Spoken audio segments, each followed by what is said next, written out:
आमल की एकादशी या रंग भरी एकादशी को भगवान विष्णु और देवी लक्ष्मी के साथ भगवान शिव और मां पार्वती की भी पूजा की जाती है। इस बार यह एकादशी 20 मार्च को मनाई जाएगी।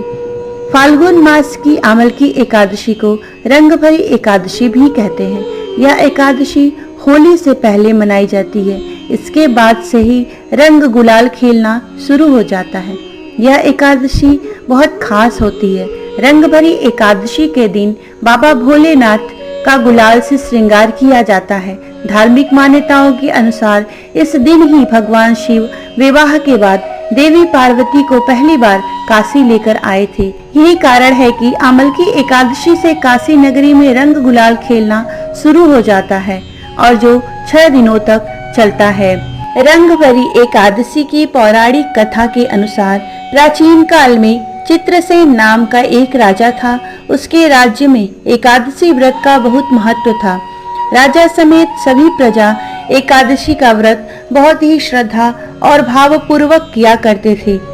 राजा चित्रसेन को आमल की एकादशी के प्रति बहुत ही गहरी आस्था थी। एक बार राजा शिकार करने के लिए जंगल में बहुत दूर निकल गए।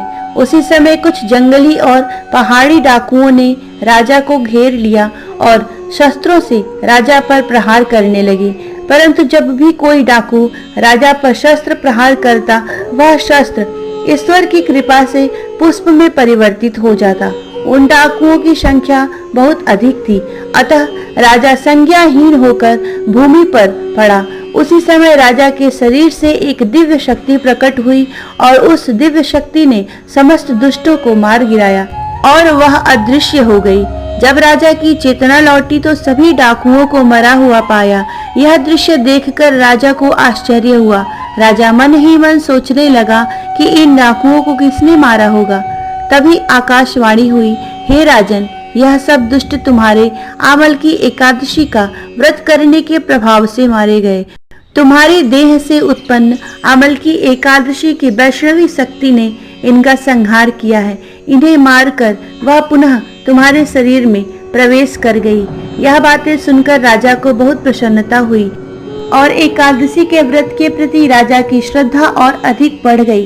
राजा अपने देश वापस लौटा और राज्य में सबको एकादशी का महत्व बतलाया और इस एकादशी की कृपा से राजा पुनः सुखपूर्वक राज्य करने लगा।